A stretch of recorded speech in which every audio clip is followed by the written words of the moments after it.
આ તરફ વાત કરીએ પ્રદેશ ભાજપની 2 દિવસીય કારોબારી બેઠક મળશે। 4 અને 5 જુલાઈએ આ બેઠકનું આયોજન અને તેમાં પણ સાળંગપુર ખાતે આ બેઠક મળવા જવાની છે। ત્યારે ભાજપ અધ્યક્ષ સી.આર. પાટીલની અધ્યક્ષતામાં બેઠક યોજાશે। કેન્દ્રીય નેતાઓ પણ આ બેઠકની અંદર ઉપસ્થિત રહેશે।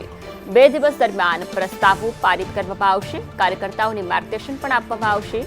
1300થી પણ વધારે કારોબારીમાં કાર્યકર્તાઓ ભાગ લેશે। પીએમ મોદીના અભિનંદન પ્રસ્તાવ રજૂ કરવામાં આવશે અને આ સિવાય વધુ સારું રાજ્યની અંદર શું કરી શકાય તે મુદ્દે પણ ચર્ચા કરાશે। 5 જેટલા સત્રો હશે તે મુજબ ચર્ચા કરવામાં આવશે।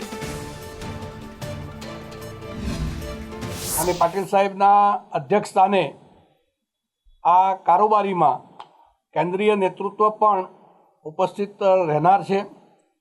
2 દિવસના આ કામના સમયમાં પ્રસ્તાવ પણ પારિત કરવામાં આવશે।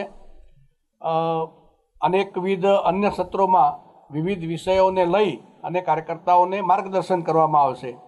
આમ 1300 કરતાં વધારે સંખ્યામાં અહીંયા કારોબારીમાં સમગ્ર ગુજરાતમાંથી કાર્યકર્તાઓ ભાગ લેવાના છે।